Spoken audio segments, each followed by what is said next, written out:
Woof. Oh, another bad one. This one might be worse than the 6-3 loss to the Capitals. I'm sorry. If you follow this channel, I try to be positive. Try to stay positive after every game. This one's going to be tough. I'll probably need like a warning before we start here. Let's talk about it.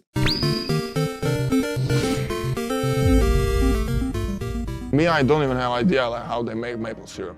The energy going into this game was good. You felt like a message was made by the coaching staff to the players. You might have seen that the Canadiens were forced to bag skate last practice as a punishment, and seeing the opening lineup, you felt like a narrative was drawn by the coaching staff.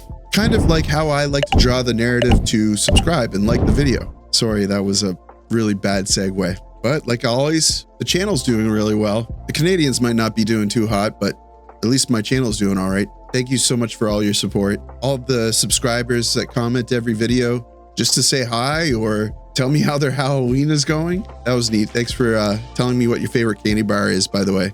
It actually, you know what? It helps me out during these difficult games because I'm sure, you know, the light's at the end of the tunnel, right? We're gonna get through this eventually. But this output, YouTube, doing these videos helps me stay positive. Seeing your comments, it's fun. Anyway, getting back to the game. Yeah, you noticed some changes in the lineup. Heineman was no longer on the first line. Josh Anderson was pushed up to the first line. I think that was a message about how Anderson has been working very hard. I think that the only other message that St. Louis could send about effort is putting Evans second line center. Xhekaj was back in the lineup. I thought that was going to be a change that brought a lot of energy, and I thought it was a good change despite a lot of people criticizing Martin St. Louis for not putting Xhekaj in during a match that was arguably going to be more physically aggressive with the Washington Capitals. I think it's smart to play physically aggressive against the Penguins because that's not the kind of style of hockey they're very good at, while the Capitals kind of thrive in it.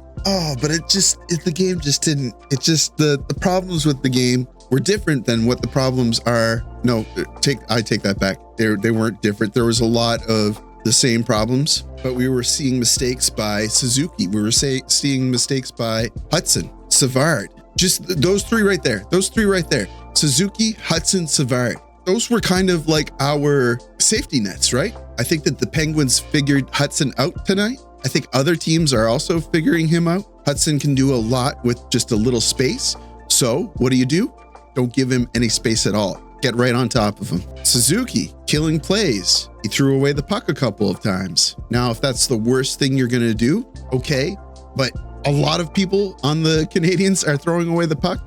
So you're seeing possession just completely being absorbed by the Penguins or the Canadiens' opponents. And then Savard. All right, let's be honest. It looked like an honest mistake. He threw the puck over the glass. What happened there? Well, it resulted in a goal. So that feels a little bit cathartic getting that out. I don't like to complain and I like to be positive, but you felt like there was going to be a momentum shift. You thought that the entire team was thinking the same, that they were going to come out, play hard, and change the perception, change how the coaching staff, how fans are feeling about the team right now. And I just didn't get that impression from that outing. I didn't get the feeling that everybody was playing like their lives were on the line. I didn't lump Cole Caulfield into the group, Savard, Suzuki, Hudson, because honestly, I've been a quiet critic, Caulfield, but he was killing plays. The big one was when he iced the puck, when he had no pressure on him whatsoever. Okay, now I'm done. Montembeault played pretty good, above 900. That's what you should aim for. He finished at a 913 save percentage. So I think we recap the game. I'll show you the goals, highlights, and then I'm going to talk about the positives. I'll talk about the negatives while we're going through the highlights. So again, if I need to have a disclaimer show up on the screen right now. So the first period was largely uninteresting. There was some back and forth. Both teams were playing a defensive-minded game, but even still, there were problems in the Montreal defensive zone. Most notably, Xhekaj took a bad penalty that was declared holding on Noel Akari. They did kill that penalty, and they looked pretty good killing that penalty in the process. The penalty kill is not the problem, but before the end of the first period, at around 16 minutes. Mike Matheson fails to clear the puck out of the zone. Raquel gobbles it up, passes it to Sidney Crosby, and that is Matheson goes after it. Matheson can't get it by Raquel. Here's Crosby, scores!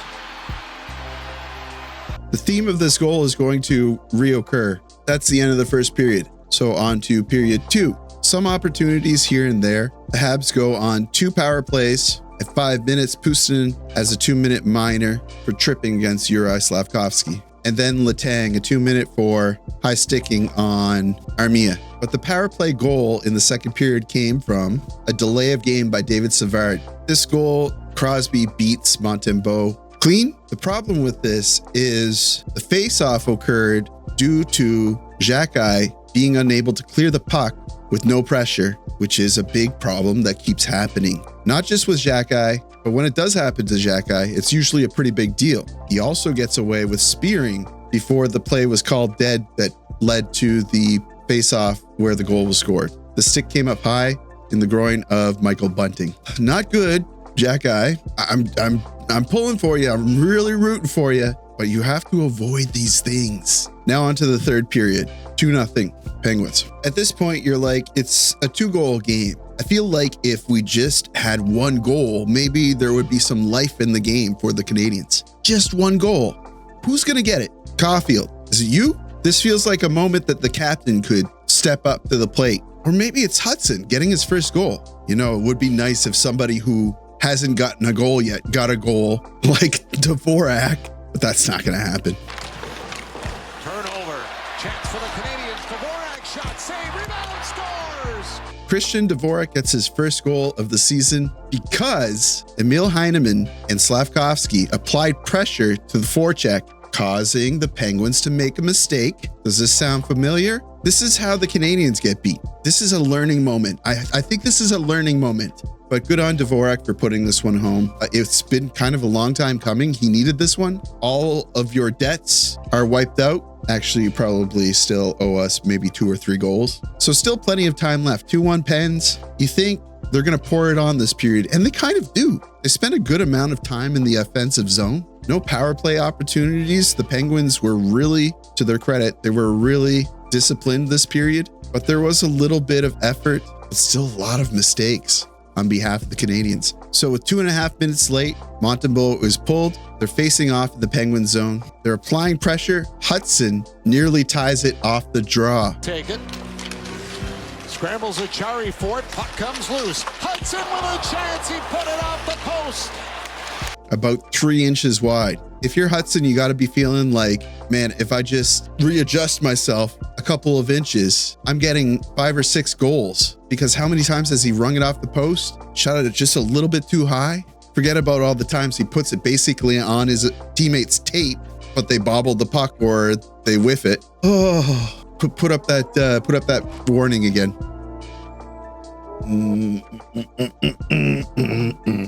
So the puck starts to go down into the neutral zone. They have to battle for it. They keep it out of their net. Lane Hudson is fighting tooth and nail for the puck. They have to play defense in their zone. There's now about a minute left before the game ends. Martin St. Louis calls for a timeout to get his first line, a little bit of time to recuperate. They set up for the face-off. They win the face-off.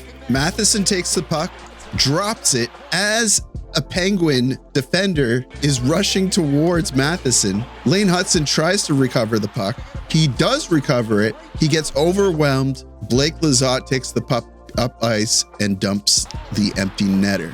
This one again was on Matheson. This is again where I'm going to come at Matheson a little bit. So disclaimer, you can't keep doing this. I think that to defend Matheson, he's getting a lot of minutes. And if you're on the ice that much, you're going to make mistakes. But this was, you had to protect the puck in this circumstance. Oh man, like, so it'll end 3-1 Penguins. There's a little scuffle at the end. Everybody is provided with a penalty. By everyone, I mean Akari, Xhekaj, Struble, Ryan Graves. Struble and Graves technically tilted. It wasn't much of a fight. Yeah, that's gonna do it. So positives. Montembeault played a solid game. He was beat clean by Crosby, which who can blame a goaltender to be beat clean by Crosby. So if you're going to get scored on, getting scored on by Crosby twice, hey, who else? I wish they had let Anderson play with Suzuki and Caulfield all game. There was a really nice feed from Anderson to Kapanen, I think. Kapanen struggled with his shot, but it was a seam pass and it would have been a goal basically with either Suzuki or Caulfield accepting the pass. It was good to see Devo get that goal. A lot of players flew under the radar. A lot of players performed well enough that I didn't think they made any atrocious mistakes. Again, I was just really disappointed in the guys that you could usually rely on. So yeah, I'm struggling to find more positive things to say. That's sad. I guess where do we go from here? Like I said, I think there were learning moments in this game. I think that they will be able to take away a lot from this game and make some sense of it. The big positive was this wasn't a blowout. It was a 2-1 game. One goal was an empty net. What you don't want to talk about is it was against the Penguins, who have had a difficult time and don't have a very good record right now. This is probably a team that if you're the Canadiens, you want to win against. It's not a gimme, but it's a team that you don't go into the game thinking, oh, this is a Stanley Cup competing team. We're going to struggle a lot against them. I think that this was a very reasonable game for them to win, and they couldn't do it. So that's going to be discouraging. If I was St. Louis at this point, I would really talk about what they did right in terms of playing a sound defensive game at the start of the game, making few as possible mistakes. Demonstrate that when teams make mistakes, you capitalize on them like they did with the Devo goal. It might be time to put Slav back on the first line. I hate to say it, but that might be at least a positive boost that could bring them back. Slav has been working hard. I think he deserves it. I think this was a little bit of a message to Slav, putting him on the second line. I think it was also strategy because the second line needs an offensive boost. I just don't know if Slav is the solution to that. I have to remind everyone that the second line is going to look completely different when Laine is back from his injury. And there's a player that currently plays in the KHL. His name is Ivan Demidov.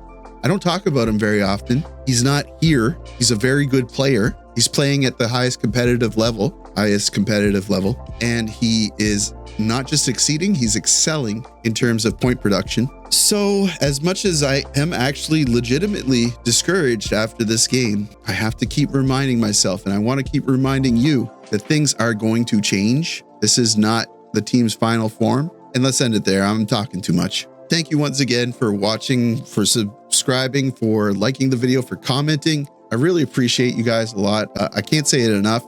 And I hope that you're hearing me because you are really, truly making a difference. So let me know how your weekend's going so far. How was the Halloween hangover? Do you still have a lot of candy left? Are you struggling to get through those coffee crisps, Kit Kat bars? What's the grossest candy you get on Halloween? Is it those kisses?